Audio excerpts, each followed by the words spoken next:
Have you ever thought about how you create sound at the piano and how much tension or freedom do you bring to the process? Today we will explore how you can strip away any level of extra work when it comes to pressing the key down. We're going to make sure that your sound creation process is well coordinated, efficient, and you use healthy technique that doesn't lead to tension or pain, because everything starts from that one sound. The way you create your first sounds will determine how you create the next ones and how much tension there will be in your actual playing process. So that's why we're going to go down to the nitty-gritty level of how to actually produce sound from freedom and from excellent coordination. As a concert pianist, I struggled for almost a decade with pain and injuries, and that inspired me to start learning Alexander technique, body mechanics, and what injury-free technique really means. I've recorded a full video about pianist coordination reset sequence that I have developed to help pianists start letting go of any excess tension,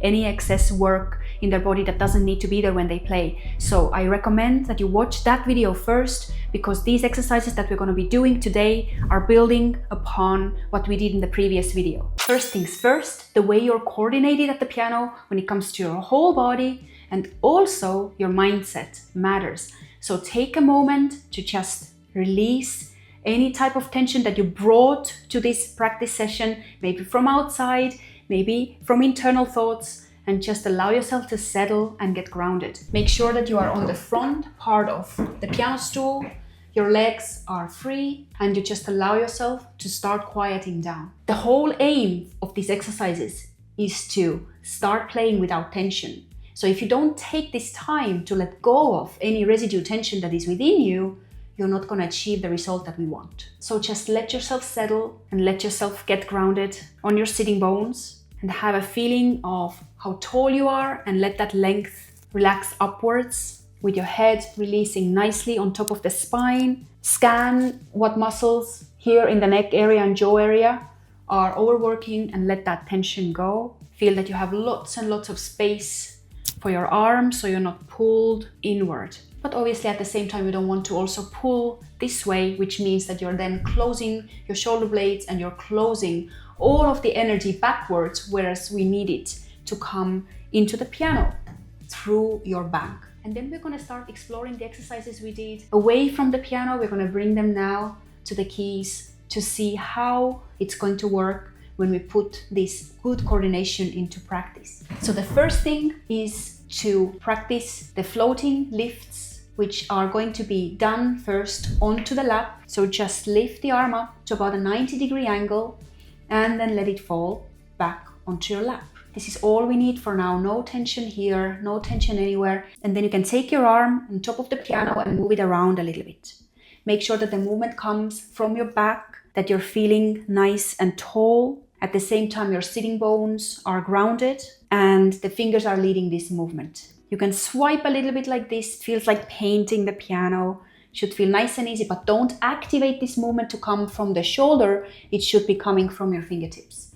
And then bring your arm back here and allow it to fall. It teaches the arm how to play from the back without any extra tension in the shoulder joint, but allowing this part here to move freely, led by the fingers. So the shoulder joint doesn't lead, doesn't push. It just follows wherever the arm takes it.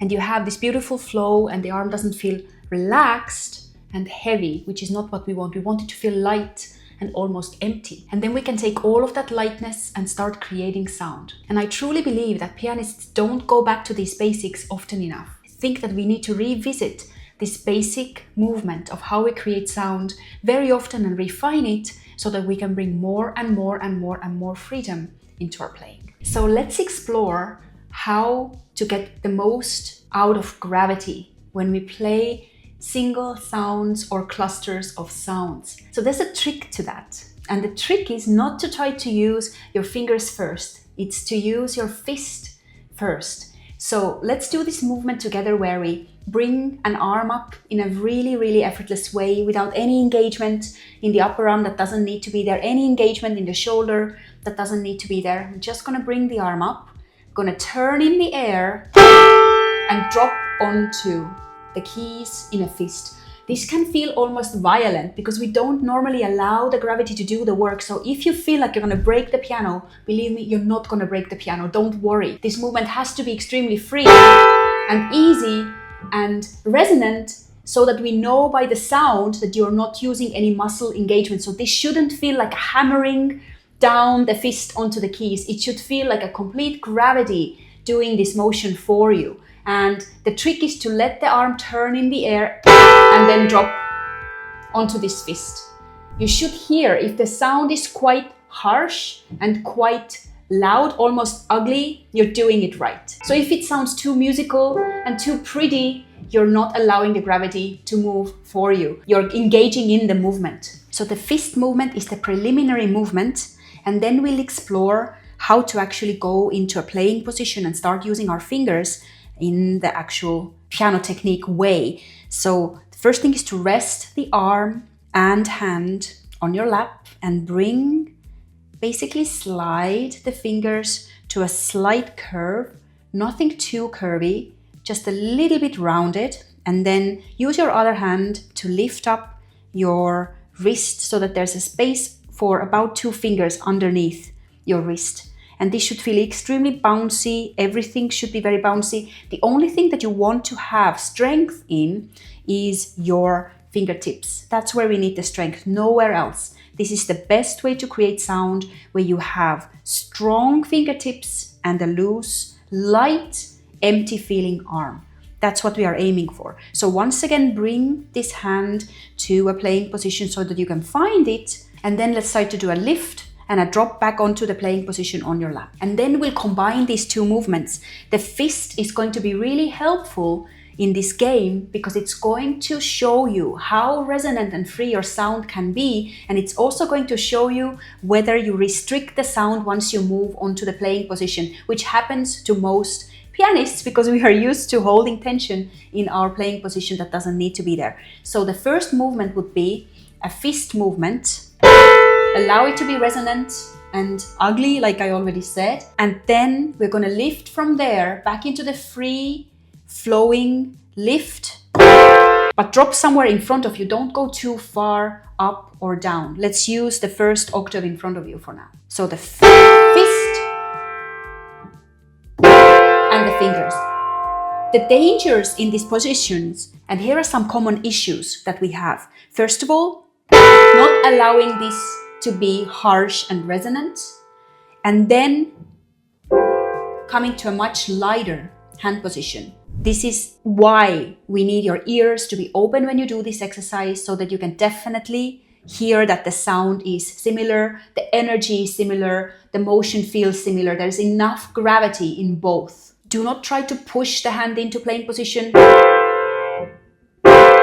This is an active movement, but we want an active movement of a lift and a release of a drop. That's what we are after. One active movement and one drop that is completely a release because of the gravity doing all the work for you. You also need to watch your wrist once you go into the playing position, because this is very common, people leaving the wrist high. So allow the wrist to drop to this level, not below the white key level. The forearm should be level, but you don't want the wrist to stay in this type of a heightened position. You want it to feel loose and still springy, but it keeps its shape. So we don't want a full collapse. We want strong fingertips and the wrist that immediately lets go. So this immediately letting go is such an important part of this exercise. As soon as you get here, you allow the wrist to let go. And this definitely takes some practice. So once you have mastered all of these elements that we have talked about,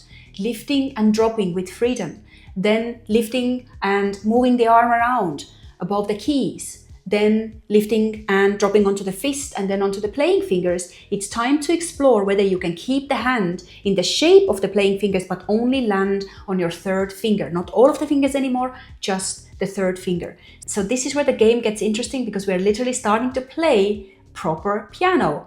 And this is one of the most important exercises of this sequence, but you should keep everything you've learned from the previous parts and bring it to this single finger lift drop exercise. By the way, if you're struggling with tension or injuries, or performance anxiety, and you're truly curious about how you could change things around and bring freedom into your playing, I have a free masterclass you can sign up for either in the bio or under this video. I really look forward to seeing you in the masterclass because it's going to give you a more overall picture of how you can start bringing healthy habits into your playing. So first, drop onto the whole hand and then let go of other fingers, pivot on the third, and this is what the playing position should look like. All other fingers are there, including the thumb, so we don't want the position where the thumb is out. We want everything to be aligned like this and the thumb also on the keys. So then you lift and then you drop only onto the third finger. The wrist stays flexible, all other fingers are resting, and then we repeat it again from free floating lift to a single finger, which should feel just as free and just as resonant as your playing fingers when you did all of them or your fist. You should spend quite a bit of time here because this is very, very crucial for stripping away tension from your technique. So don't rush through this exercise. Keep doing this third finger exercise until you feel really comfortable, until you can truly do it, and then you can move on to doing the third finger with other, and then you can move on to playing other keys just with the third finger.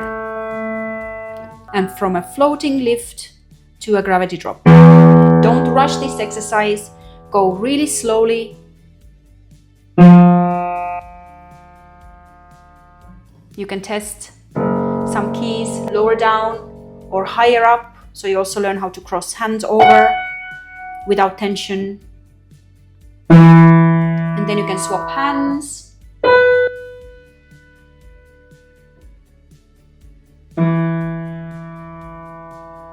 When you're working on changing your technique, consistency and repetition is key, no pun intended. You just need to do these exercises more and more so you embody them, your body gets used to them. And remember, it's not just about what happens here in your hands, it is also about what happens in the rest of your body, such as your neck, your jaw, your shoulders, your back, and your legs.